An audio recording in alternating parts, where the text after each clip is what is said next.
بسم الله الرحمن الرحيم الحمد لله الذي له العزة والجمال وله القدرة والكمال وهو الكبير المتعال وهو شديد المهال وله الملك والجلال اللهم يا حنان يا منان يا ديان يا برهان يا سلطان يا غفران يا رضوان يا سبحان يا مستعان يا ذا المن والبيان اللهم يا غافر الذنب وقابل التوب اغفر لي ذنوبنا يا غفار واشهد ان لا اله الا الله وحده لا شريك له واشهد ان سيدنا وحبيبنا ومولانا محمد صلى الله عليه وسلم اللهم صل على رسولنا ونبينا وسيدنا وإمامنا وحبيبنا وشفينا وقرة أعيننا محمد صلى الله عليه وسلم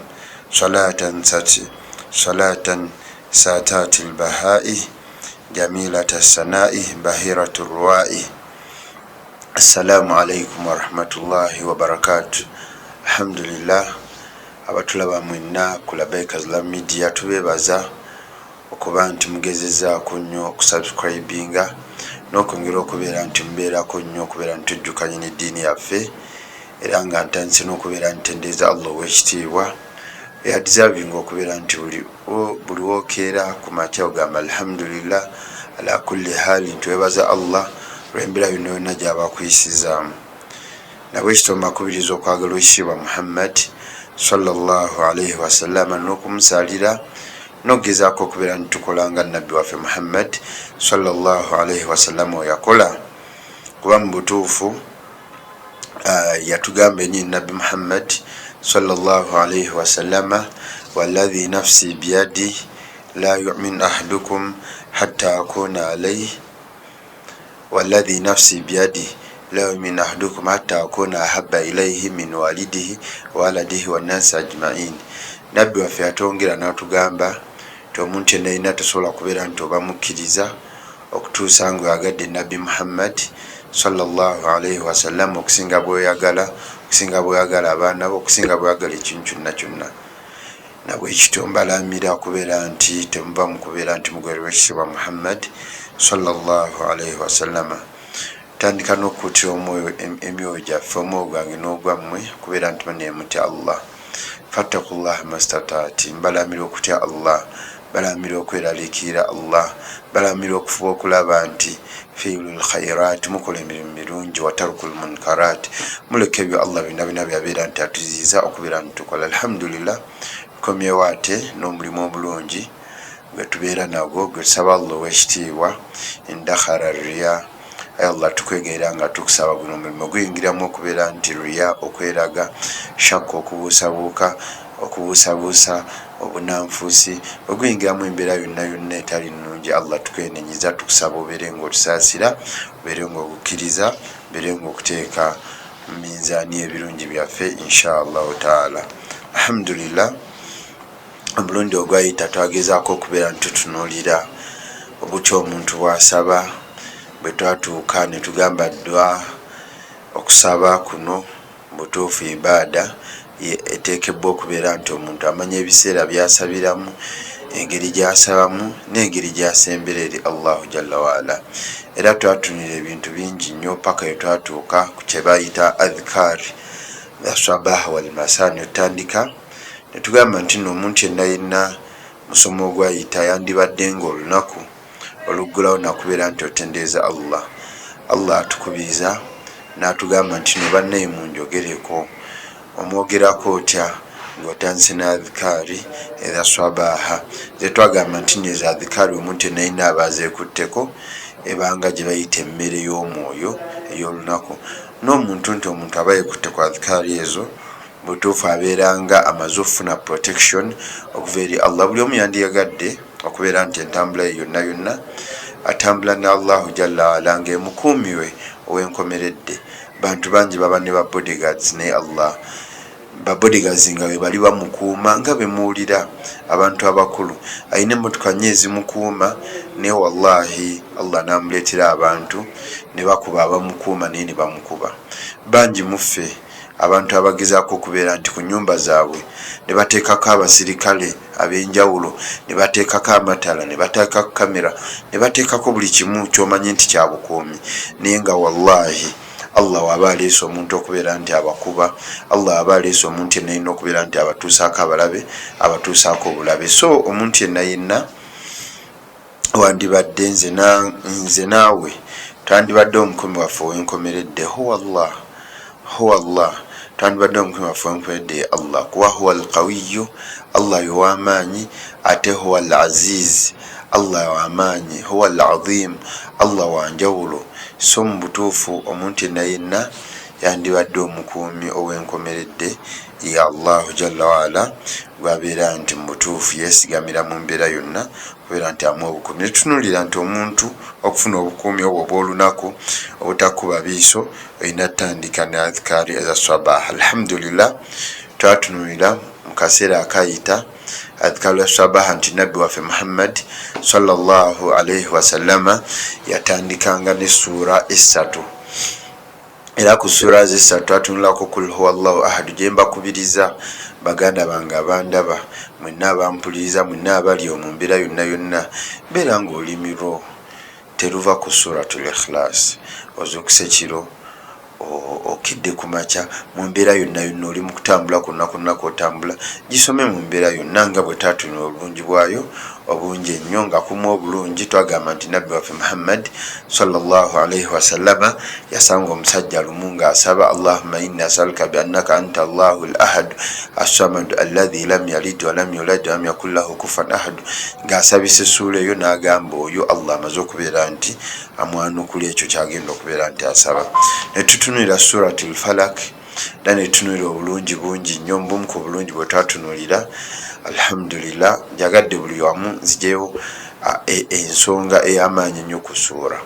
Obulungi bwe twatunula ku suratul falak, twagamba nti nabbi waffe Muhammad sallallahu alaihi wasallama Allah abeeranga mu butuufu babeera nti bamuloga ne bamutuusaako obulabe. Olaba nabbi wa Allah khairu khalqillahi butuufu yatuukibwako embeera y'okubeera nti alogebwa, yatuukibwako embeera y'okubeera nti bamukuba ebiiso, yatuukirwako obulabe. Kati olwonze olwogwe olw'omuntu yenna yenna aliyo ne Allah nabeera nti yassa Jibril nesa essuura eyo suratul falak okubeera nti nabbi agikozesa okubeera nti yeekingiriza ebintu byonna byonna ebyobulogo ebiiso mu mbeera yonna. Ne tukubiriza abaganda baffe mwenna nti tova waka okujjako ng'osomye essuura eyo, kuba bangi mu bo, bangi mu bantu olabanga mikwano gyo nga si mikwano gyo, bangi mu bo olabanga bakwagala naye nga tebakwagala, nga oyina ebyengera by'oyina, ovudde mu ewaka oyina emmotoka yo, ovudde ewuwo alhamdulillah Allah akuwa oyina ewuwo.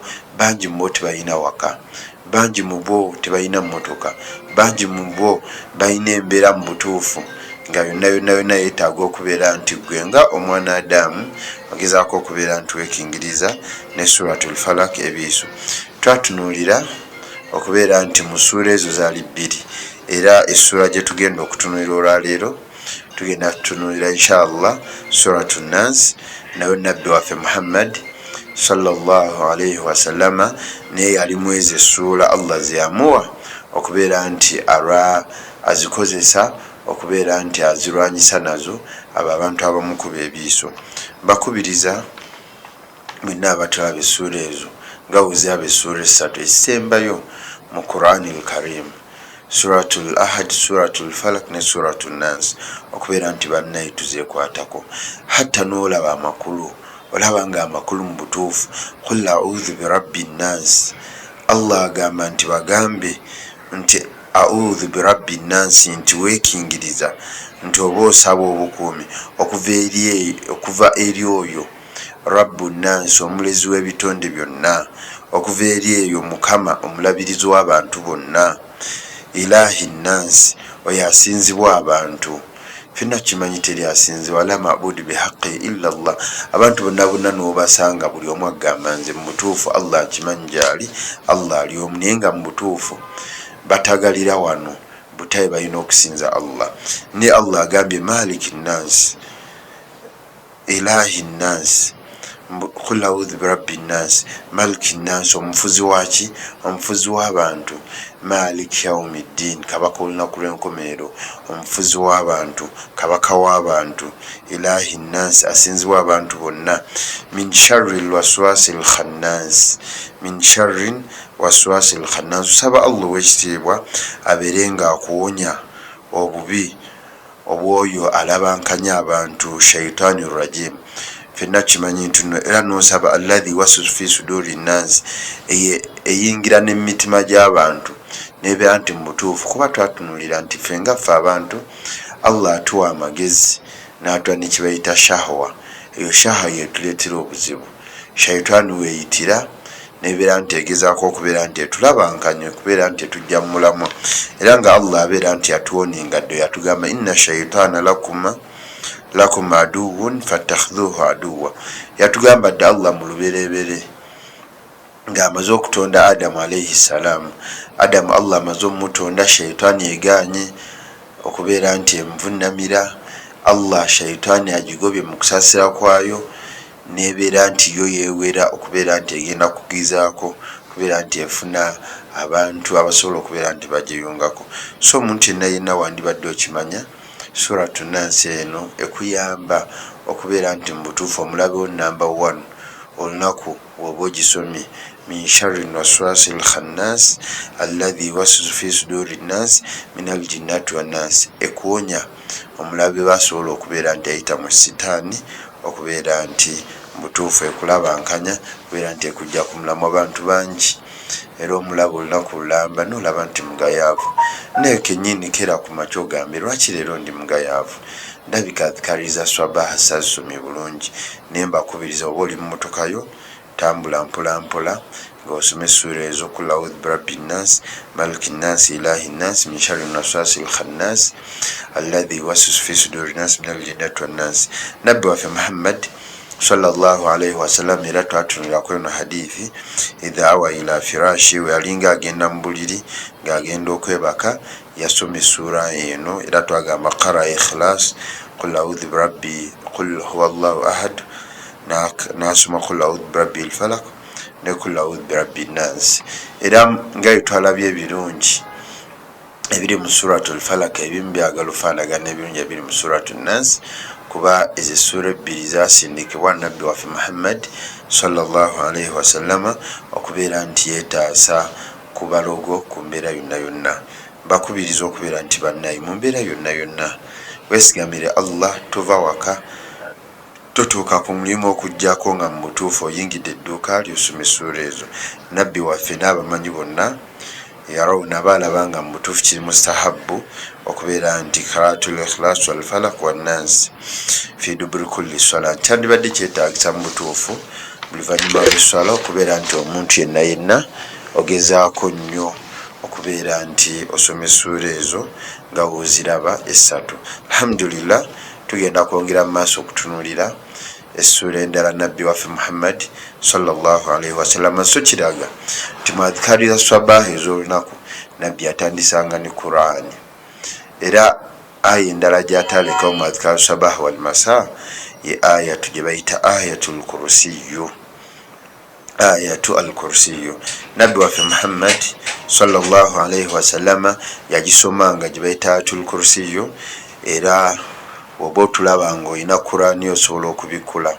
Suratul Bakara peegi mu juzu ey'okusatu, rakamu aya ya 256, eyo aya ya 255 255 eraga nti mu butuufu nabbi yagisomanga n'agamba Allahu la ilaha illa huwa alhayyul qayyum la ta'khudhuhu sinatu wala nawm lahu ma fi samawati wa ma fi al-ardh man dha alladhi yashfa'u indahu illa bi'idhnihi ya'lam ma bayna aydihim wa ma khalfahum wala yuhituna bi shay'in min ilmihi illa bima sha'a wasi'a kursiyyuhu samawati wal ardh wala ya'uduhu hifdhuhuma wa huwa al-aliyyul azim. Aya emu yokka bweti insha Allah gye tugenda okutunuulira eyo nabbi waffe Muhammad sallallahu alaihi wasallam. Era tunagimala tujja kutandikira adhikari endala. So tuzudde nti nabbi yatandisanga ne Quran, era olwasomanga essura ziri esatu Al-Falaq, Nas ne Ahad na Zakatul Kursiyo.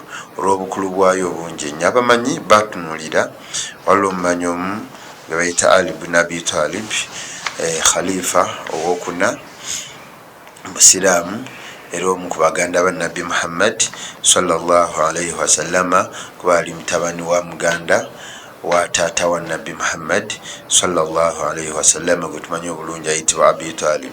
Yagamba ma ara ahadan yaqil dakhala fi lislam yanam hatta yaqra ayatul kursi, nti mubutuufu siraba muntu yenna ayinza kubeera nti mubutuufu yayingira obusiraamu oba nti musiraamu nabeera nti ye mubutuufu ategeera bulungi oba akweseza obwongo bwe bulungi neyeebaka okujjako nga alina okubeera nti asoma ayatul kursi. So nga agamba kyabutegeevu nnyo, kyandibadde kyambeera nnungi ey'obutegeevu okubeera nti omuntu yenna ategeera obulungi omusiraamu abweyagaliramu. Agamba radina billahi rabba wa bilislami diina, bi Muhammad sallallahu alaihi wasallam yeesima nti musiraamu bw'atyo, yandibadde agezaako nnyo okubeera nti tasobola kubeera nti yeebaka okujjako nga mu lunaku lwe mbaddemu aya eyo gye bayita ayatul kursiyo.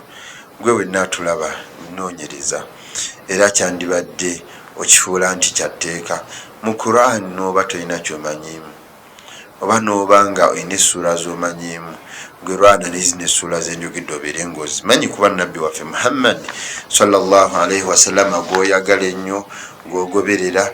Ensonga lwaki oli musiraamu, ensonga lwaki oyambalanga bw'oyambadde, ensonga lwaki otambulanga bw'otambula, ensonga lwaki olyanga bw'olya, ensonga lwaki weeyisanga bwe weeyisa, ye kennyini tyavanga kuswala kusubi okujjako ng'agisomye. That means naawe kolako weefube ogezeeko okubeera nti ogiga ogisoma. Abdullah ibn Abbas gwe tumanyi obulungi, era ali ku bazzukulu ba nabbi Muhammad sallallahu alaihi wasallama, era naye yagezaako okubeera nti atulaga.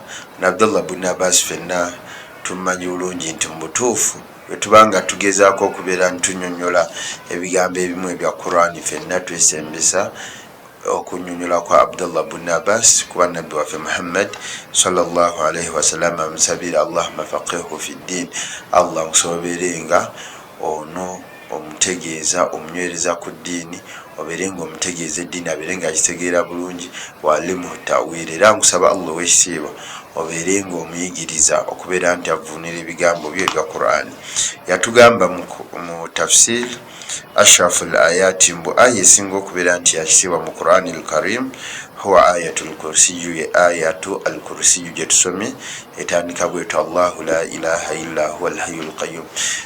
Suubira nti omuntu yenna yandibadde taagala kumanya, taagala kubeera ntula wansi n'omusomesawo, oba kuba essimu gwatulaba wenna, oba noonya ustaadhi w'omuntu yenna ogezeeko okubeera nti omuyigako obutawe basoma ayatul kursiyu eyo, kuba mu butuufu ashraful aya esinga okubeera nti yakitiibwa. So weba tugamba nti aya esinga okubeera nti yakitiibwa mu Qur'ani al-Karim, fenna tukakasa al-Qur'an kalamullah, ebigambo byonna ebiri mu Qur'ani bigambo bya Allah, n'okulaga nti mulimu ebigambo eby'ebitiibwa ng'ebyo wandibadde ogezaako okubeera nti obyekwatako nnyo insha Allahu taala. Kyova olabanga mu tafsir al-Qurtubi Sheikh atugamba nti lannahu, nti lwaki eno aya yakitiibwa nnyo, nti yanjawulo nnyo, yankizo nnyo, omuntu yenna andibadde ateekebwa okubeera nti agimanya. Lianna yukarral, kuba mu butuufu fiha ismullahi 18 marra, kuba mu butuufu omuntu yenna oba osomya ayatul kursiyu eyo olabira ddala nga erinnya lya Allah eryo nga woliraba lyokka butuufu lyeripiitinga mu aya eyo emirundi 18. Fenna kimanyi teri muntu atakimanyi nti nno mu butuufu, era buli omu omuwulira ya Allah ya Allah ya Allah ya Allah, owange gwe Allah, owange gwe Allah wange. Era oba otandika Allahu akbar wonna wonna ya Allah ya Allah, kyova olabanga nabbi waffe Muhammad sallallahu alaihi wasallama mu bumu engeri gyasabanga asabisanga erinnya eryo nakubiriza n'abantu balisabise allahumma inni asaluka biannaka anta allahu la ilaha illa anta allahu oba allahumma inni asaluka biismika al-a'zam alladhi idha du'ita bihi ajabta wa idha su'ilta bihi ataita asaluka ya rabbana ta allah nkusabisa erinnya lye erirungi ery'ekitiibwa eryo lyenkakasa nti olina okusaba nalyo ogenda kumpa lyenkakasa nti wemba n'ensonga yonna yonna nenditandisa ogenda kubeera nti omalira ebyetaago byonna byonna byenneetaaga ng'erinnya olyategeeza ya allah allah allah allah seri erinnya allah diri mu ayatul kursi emirundi egiwera ddala 18 marra emirundi 18 kyolanga kana Abdurrahman bin Auf sahaba gwaita Abdurrahman bin Auf ono fenna tumanyi mu bagondi muba Abdurrahman bin Auf mubave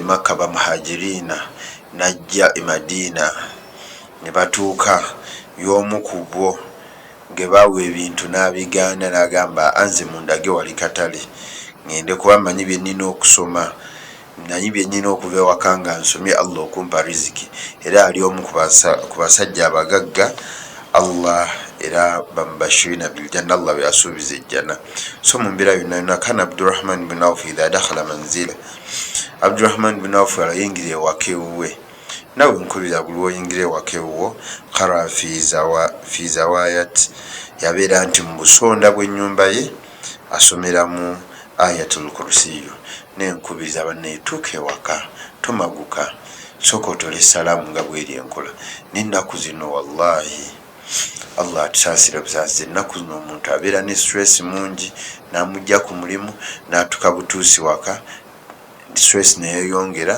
mu kifo ky'okutuuka ewaka tambula mu kasonda somera mu ayatul kursiyo tuuka ewaka tola salaamu yingira bulungi obeere nga adabu z'ewaka ezimulimu okubeera nti omuntu asomera mu ayatul kursiyo eyo inshallah taala kyova olabanga obulungi bwayo inna allah akhtaara al-kalam Allah abeera nti mubutuufu ye kennyini ayina ebigambo byalonda fakhtaara al-Qur'an mu bigambo byebyo n'alonda al-Qur'an al-Karim ey'ekitiibwa gyosaba Allah abeerenga agitukuumira abeerenga Allahumma ja'al al-Qur'ana rabi'a qalbi wa nura sadri Allahumma ja'al al-Qur'ana rabi'a qulubina wa nura sudurina wa dhahaba humumina wa ghumumina Allah tukusaba ekitiibwa Qur'an y'ekitiibwa obeerenga ogifuula nti yerera emitima gyaffe n'emitima gy'abaana baffe obeerenga ogifuula nti etugirawo ebizibu byaffe n'ebizibu by'abaana baffe obeerenga ogitukuumisa Qur'an y'ekitiibwa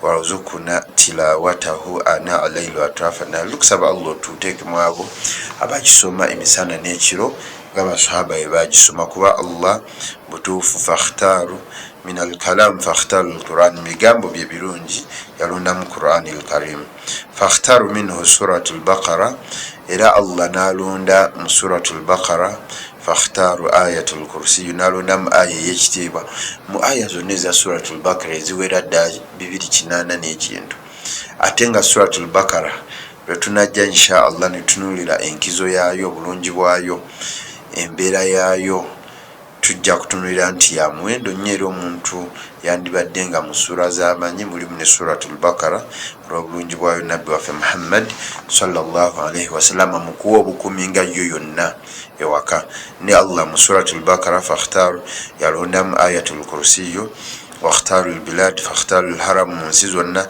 n'atolamu ensi ey'emizizo ate mu kifo eky'emizizo ekyo n'alondamu almasjidi ate mu masjidi n'alondamu era almawdhi albayt ekifo ekyennyumba ey'ekitiibwa gye bayita Kaabatu almusharrafa Kaaba ey'ekitiibwa gyosaba Allah ffenna abatanagenda Makka Allah atutwale naffe abagenda osaba Allah atuzzeeyo emirundi n'emirundi inshallah taala kuba huwa awwal baytu dha linnas alladhi bibakkata mubaraka njagadde okubeera nti mbalaga wano obukulu bw'okubeera nti Allah mu aya ze yalonda mu suratul Baqara ne mu Qur'an al-Karim yalonda mu aya eyo gye bayita ayatul kursiyo nabbi waffe Muhammad sallallahu alaihi wasallama era atukubiriza n'atulaga nti a'dhamu ayat fil Qur'an ayatul kursiyo erimu aya ez'ebitiibwa ennyo, aya ey'enkizo ennyo. Omuntu yenna yenna gyandibadde nga mu butuufu ogyekwatako, togireka nga bakadde baffe. Yalinkulaba bakadde baffe wallahi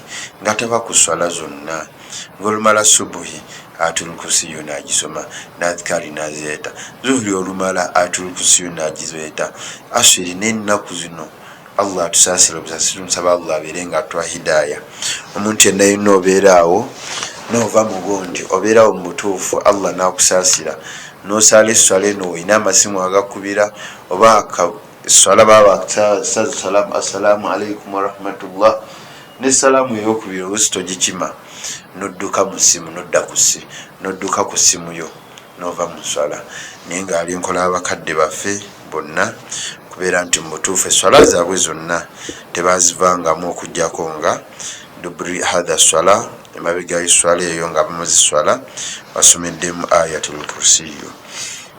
Nabbi waffe Muhammad sallallahu alaihi wasallam atulaga obulungi bungi bwa Ayatul Kursiyu, kuba mu butuufu Ayatul Kursiyu eno mu butuufu yo kennyini ekuŋŋaanya, oba mu butuufu jumiat min usulil asma'i wa sifaati, ekuŋŋaanya amanya ga Allah ag'ekitiibwa n'ebitendo bye, ekuŋŋaanya principles oba principles nyinza kiyita ntya mu Luganda, usul, ekuŋŋaanya principles ez'amanya ga Allah n'ebitendo bya Allah nga Imam naye watugamba, ng'olaba al-ilahiyatu Allahu la ilaha illa huwa al-ilahiyat, okulaga nti la ma'budu bihaqqi illa Allah, teri asinzibwa mu kakufu okusinzibwa okujjako Allah. Wahdaniya eraga nti Allah ali omu. Ffenna twagamba mu butuufu Allah basahaba ebaali bakyali e Makka nga bonna be babeera nti mamistratinga bapasecutinga mujahiri mugundi nga obusiraamu bwakajja, bonna boogeranga ekigambo kimu, Bilal ibn Rabah, ahad ahad ahad ahad. Bamukuba ne bamubonyabonya ne batimutambuza ekyalo ky'e Makka naye nga tabako ahad ahad ahad. Wahdaniya zo principles zonna ziri mu Ayatul Kursiyu. Alhayatu walhayatu, okubeera nti Allah huwa alhayyu addaima alladhi la yamutu, alhayyu kabla kulli hayyu, alhayyu fawqa kulli hayyu, alhayyu laysa kamithilika hayyu. Allah mutuufu ongera okulaga mu surati eno mu Ayatul Kursiyu nti Allah mulamu era tayina kiramu kyonna kyonna kimwefaananyiriza. Al-ilmu Allah subhanaka la ilma lana illa ma allamtana innaka antal alimul hakim, nga Adamu alayhi salamu yasaba Allah olwamala okubeera nti amuyigiriza ebintu byonna byonna, okulaga nti mutuufu omumanyi amanyi ebintu byonna byonna ebigenda okutuukawo n'ebitannatuukawo n'ebyatuukawo ye Allahu jalla wala. Al-mulku, obufuzi nga tugamba maliki nnas, omufuzi w'abantu, maliki yawmiddin, kabaka olunaku lw'enkomerero, omufuzi yani ye Allah. Byonna byonna biragaratu mu Ayatul Kursiyu. Al-qudratu, alina obusobozi, masha Allah kana wama lam yasha lam yakun. Allah kyonna kyonna kyowulira nti mu butuufu okyagala olina okubeera nti okikulembeza eri Allah, kuba Allah agenda okikuwa. Era Allah kyatannakuwa kyolanga nabbi waffe Muhammad sallallahu alaihi wasallama mu dduwa Allah zeyamuwa okubeera nti atuyigiriza, Allahumma la mani'a lima ataita wala mu'tiya lima mana'ta. Tai Allah la mani'a lima ataita, twali asobola kunzijako ekyo kyompadde, wala mu'tiya lima mana'ta, ate twali asobola kumpa ekyo kyotannaba kumpa okujjako ng'okkiriza gwe kennyini n'okimpa. Al-iradatu n'okubeera nti zonna ziraga nti principles zonna ziri mu aya eyo Ayatul Kursiyu, okugeza kwongera okulaga obulungi obuli mu kusoma Ayatul Kursiyu. Ayatul Kursiyu min asbab dukhulil janna, omuntu yenna aba agisomye eba nsonga egenda okubeera nti emuyingiza ejjana.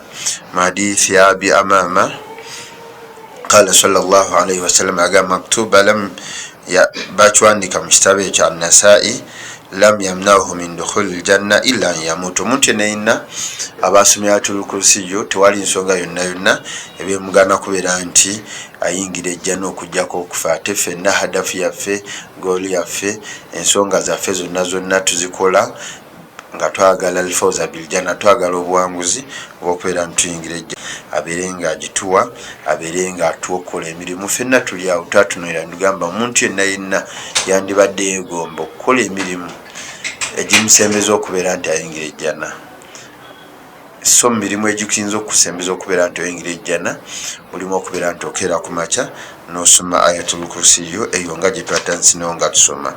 Nabbi waffe Muhammad sallallahu alaihi wasallama yabeera nga essuura eno obukulu bwayo agikubiriza abasahaba okubeera nti bagisoma, era ye nga maama waffe watugamba Nabbi waffe Muhammad sallallahu alaihi wasallama bwe yabeeranga ng'agenda ila firashika ku buliri bwe ng'agenda okwebaka yabeera nti asoma ayatul kursiyu n'atukubiriza idha waita ila firashika, oba ogenda okwebaka mu buliri. Abasomesa mbakubiriza, abazadde mwenna mbakubiriza nga omwana tunamusomera bedtime stories oba bed stories ezo zetugenda nesomera abaana, tumukubirize n'okubeera nti teyeebaka okujjako ng'asomye ayatul kursiyu egamba nti inshallah ng'agenda okwebaka. Kuba lwaki Nabbi waffe yatugamba fakra ayatul kursiyu fa innaka lan yazala alayka min Allahi hafidha, Allah tasobola kuvaamu, Allah aba agenda kukuuma.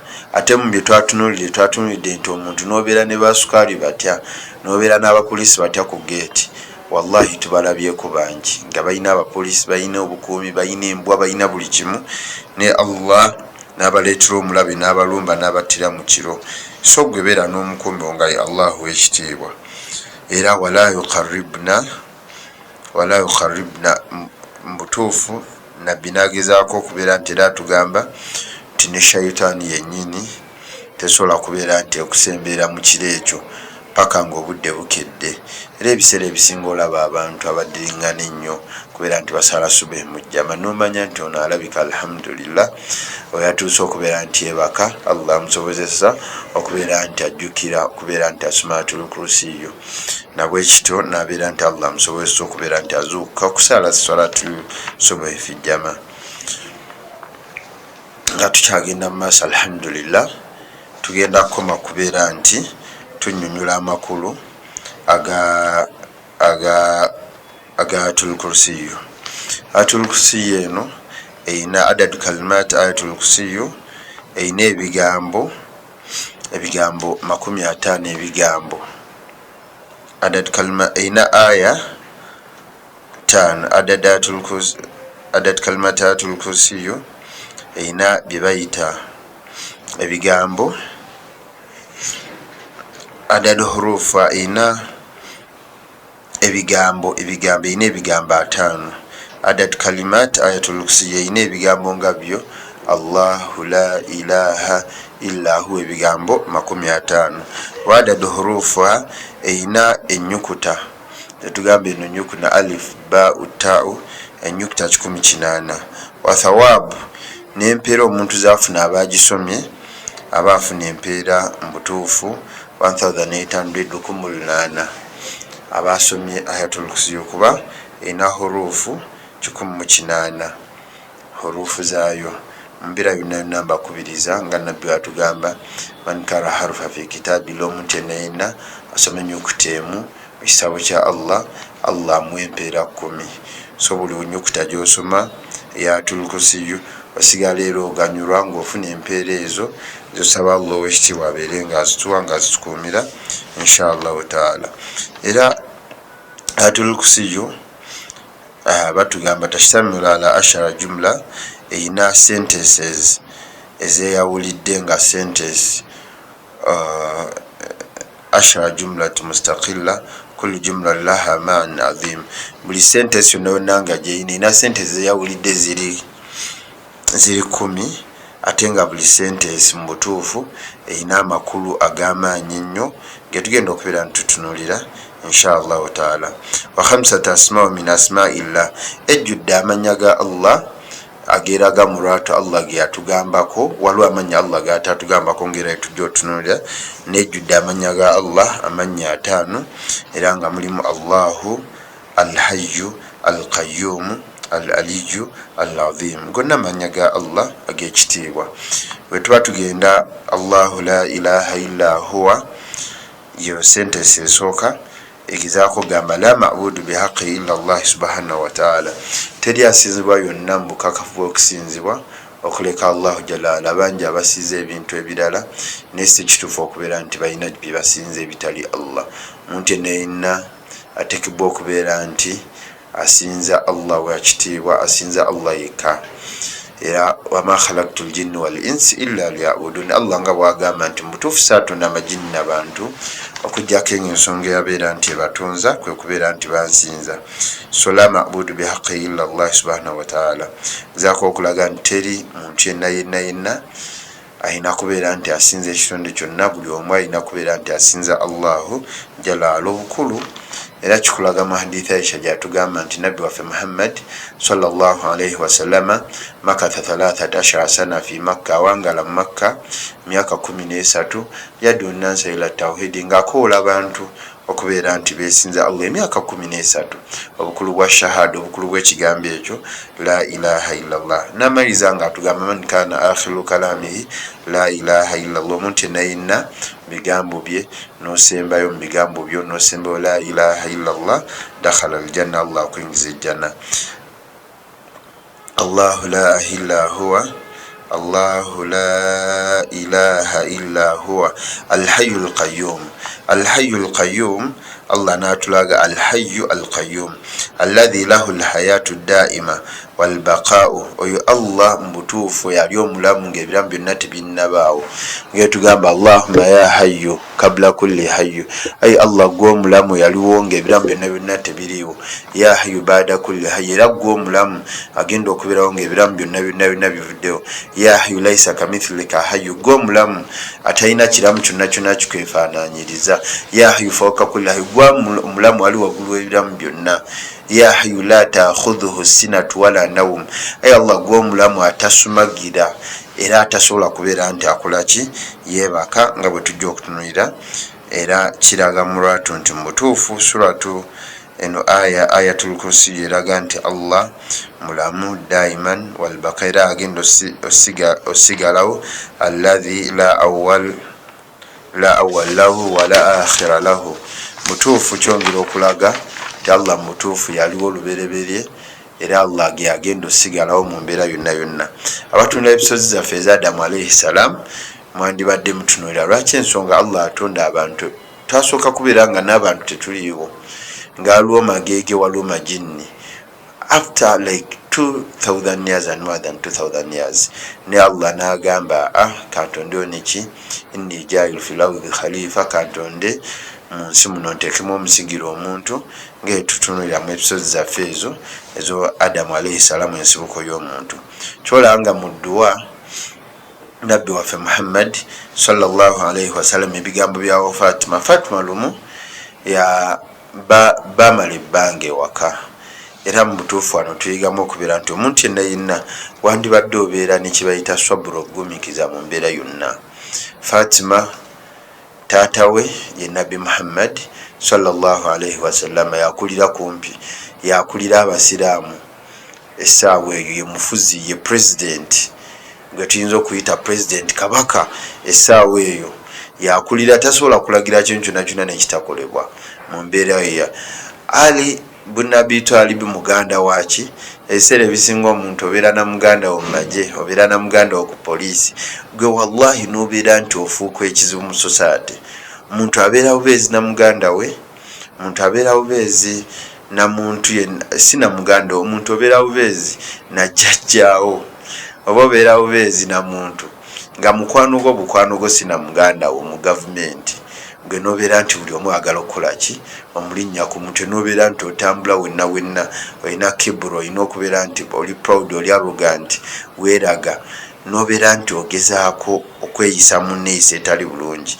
Noono nabbi waffe Muhammad sallallahu alayhi wasallam enfuzi muwala we Fatima gwagala ennyo, gwe tumanyi wonaaba otunulira mu hijjatul wida byayogera ku Fatima, wonaaba otunulira engeri gyamwogerangako okumwagala kwe yamwagala, muwala we ne Ali ibn Abi Talib okumwagala kwe yamwagala, bonna bali babiri bali waka tebalina mmere paka we batendewalira ne babeera nti bagenda ewa Nabbi Muhammad sallallahu alaihi wasallam, era ne batuuka nga ne Nabbi waffe Muhammad sallam naye tayina kyakulya wake wa Aisha. Batuuka ewa Aisha naye nga tayina ki, nga tayina kyakulya. Mu mbeera yonna yonna naye nga omanyi oli ali mukulembeze n'abaawo abaleeta ebyokulya, era Aisha n'asanyuka nnyo n'alowooza Nabbi agenda muwako ebyo ebyokulya, naye nga story, to cut the story short, Nabbi n'amugamba naye either ngenda kuwa ebikopo 5 oba ngenda kuwa bino ebigambo byensaba ffenna abali eyo, ffenna abali ku Labbaika Islamic Media tutwale. Nabbi yagamba Aisha, yagamba Fatima nti nkuwa bino ebigambo byoba okozesa mu mbeera yonna genda nabyo, era byongera okulaga kiri kye tubadde Al-Hayyu Al-Qayyum, ti Allah luberebere waali mulamu era agenda osigalawo. Ya awwalul awwalina wa akhirul akhirina ya dhal quwwatil matin, ebigambo 5. Ya rahimal masakin wa arhamar rahimin. Yamuwa ebigambo ebyo 5 byokka, naawe mbikuwa, andaba ampuliriza ali eyo, genda obikozese mu mbeera yonna yonna gy'owulira nti ekunyize. Teri kintu kizibu nga njala. Kyolaba nga Allah atugamba walanabuluwannakum bishay'in min al-khawfi wal-ju'i, tajja tugezesa n'okutya n'enjala. Si enjala si kyekintu ekyangwire, biraba ti mubutuufu ibaada Allah gyagala ennyo mulimu ibaada y'okusiiba, kuba omuntu mu butuufu enjala emuluma n'agamba aini swaimu, nze nasibye ku lwa Allah sigenda tteeka kintu namu kulya. Naawe nkwasa ebigambo bino, oyina embeera ekukaluubiridde, oyina bizinesi zitambula bulungi, oyina emmere ekubuze, oyina abakusojjasujja ku mulimu, oyina obwetaavu bwonna bw'olina obwetaavu. Twagambye twali budde bwakubeera nti omuntu yenna tasigaza Allah nga omuntu gw'alina okwesigamira, tasigaza Allah nti yekka gw'alina okubeera nti yesigamira, olina sigaza Allahu jalla waala. Soma bino ebigambo mu mbeera yonna yonna, olina ebikutte. Ya awwalul awwalina wa akhirul akhirina ya dhal quwwatil matina ya rahimal masakin ya arhamar rahimin. Osabe Allah kyonna ky'agala ajja kubeera nti akikuwa inshallah olw'obufunda bw'obudde tunajja naba mubuuzizza amakulu g'ebigambo ebyo tujja kubeera nti tubiddamu n'ensubira ffenna abagoberera gezaako okubeera nti tubitegeera. Al-Hayyu Al-Qayyum. Al-Qayyum qaim birizqi ma khalaq wa hifdhihi. Allah mbutuufu ayongera otulaga nti mbutuufu Al-Qayyum yayimirira yagabira abantu riziki be yatonda, n'abeera nti agibagabira, n'abeera nti ate agibakuumira. Ng'etugamba Al-Qayyum huwa alladhi qama binafsihi wa qama bighayrihi, ye kennyini yeyimirizaawo ate n'ayimirizaawo n'ebitonde bye byonna, Allahu jalla waala. Era kyongera okulaga amaanyi ga Allah. Kyobalaba nga Anas bin Maliki khadim Rasulullah sallallahu alaihi wasallam, Anas bin Maliki khadamahu 10 sinina, abeera nti asabinga Nabbi Muhammad sallallahu alaihi wasallam emyaka 10 gyonna gye yamala e Madina. Bamuleetewa Nabbi nga myaka 10, n'amusavinga emyaka egyo 10 ng'atambula naye mu mbeera yonna yonna. Naye Anas bin Malik atugamba kana Rasulullahi sallallahu alaihi wasallam, Nabbi wa Allah Muhammad sallallahu alaihi wasallam idha karabahu amru, weyafunanga embeera yonna yonna kuba amulabanga ng'atambula naye, n'afuna embeera yonna yonna emukaluubiridde, yabeeranga asoma ebigambo ya hayyu ya qayyum birahmatika astaghith. Naawe mbikuwa ti ayi Allah ya hayyu ya qayyum, ayi Allah gw'omulamu gw'ow'amaanyi gwasobola okubeera nti omalira embeera yonna yonna yonna, birahmatika astaghith, ayi Allah nsaasira, nsaba buyambi bwo oyinza n'okwongerako era we tunaba tunyakali sabaha waliwo eyo allahumma ya hayyu ya qayyum birahmatika astaghith aslih li sha'ni kullah wala takilni ila nafsi tarfat ayn. mulimu okusaba ayi allah ya hayyu ya qayyum birahmatika astaghith saba buyambi bwo mu mbeera yonna yonna gye neetaaga. aslih li sha'ni kullah obulamu bwange bwonna ngeri twagamba fawidh umurana ila allah inna allah basirun bil ibad ya hayyu ya qayyum birahmatika astaghith. obulamu bwo bukwase allah ojja kuba okimaze. obulamu bwo gamba allah abeerenga abuyingiramu olunaku lwonna lwonna ng'otandika naki tetuva ku mulama nga tutandika n'atul kursiyu birahmatika astaghith aslih li sha'ni kulla wala takilni ila nafsi tarfat ayn. allah okugamba nti nno tondeka adde olutemya lw'eriiso beera ng'ombeererawo masha allah kana amala meshalama kun kyonna allah kyagadde kiba kyatagadde tekibeera. kul yawmin huwa fi shani buli ddakiika buli saa allah aba bize abeera n'emirimu gy'abakola kijjaabakola era mutuufu omuntu yenna wandibadde ogezaako.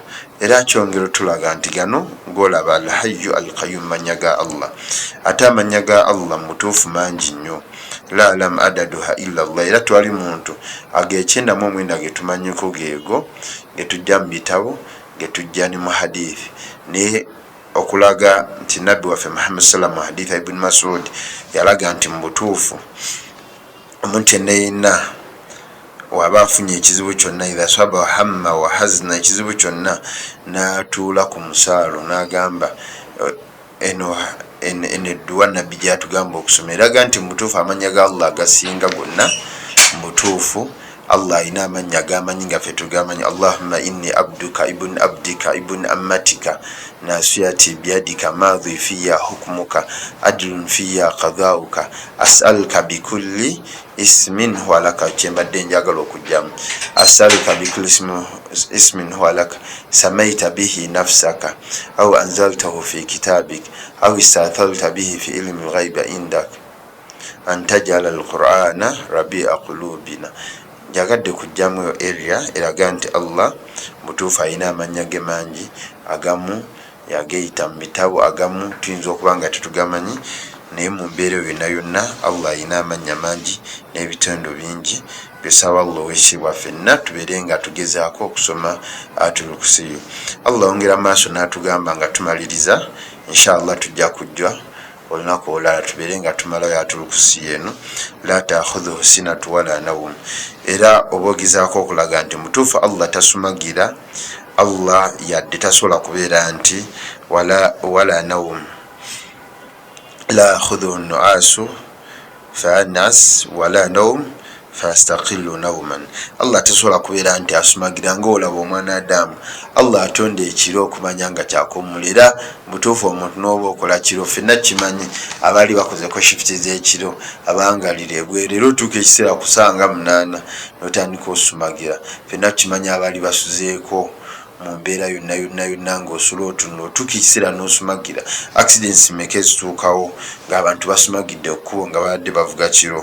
so mu butuufu allah ye kennyini tasumagira mu mbeera yonna era teyeebaka kuba omuntu yeebaka mu butuufu amagezi gaba gakoze eki gaba gagenze. ekyo bulaba nga allah rufa alqalam an thalatha allah yasula kalaamu mu mbeera 3 omuntu nga yeebasa omuntu niyo yeebaka n'azuukuka abadde alina okusala subuhi waba weebase ku azino neweebaka allah n'atakusobozesa kusala subuhi n'ozuuka ku ssaawa 7 allah era awo ennyinnyini ozuukidde oba olina osalira subuhi eyo gy'oba osadde.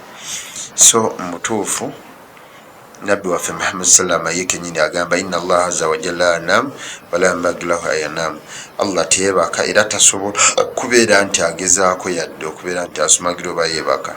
lahu ma fi samawati ma fi lawdhi okulaga nti mu butuufu ebintu byonna byonna malik jamii dhalik bagei sharik ebintu byonna byonna allah abiinako obuyinza ate talina muntu yonna yenna ebintu byonna byonna ebiri ku nsi allah abitonda eyabiteekawo era twatunula abantu bonna bonna allah abadde abateekawo era yakola ki era abajja mu mbeera yonna era byonna abiteekawo nga talina muntu yenna yenna amuyambyeko mu mbiro nambakubiriza inshallah taala tunakomawo tujjagezaako okubeera tumaliriza atulukusiyo tandikire ku adhikari endala nga nabbi azireeta. Nsaba Allah ow'ekitiibwa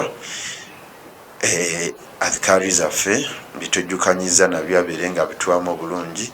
Nsaba Allah mwenna abatulaba inshallah taala basobozese kubanga mu adhikari zemutandika nazo mulimu eyo atulukusiyo n'abatannaba kubeera nitugiyiga. Tusaba Allah ow'ekitiibwa abeere nga tuteerawo amakubo tubeere nga tugiyiga ebeere nga tuva ku lulimi. Subhanaka Allahumma bihamdika nashhadu an la ilaha illa anta nastaghfiruka wa natubu ilayk walhamdulillahi rabbil alamin.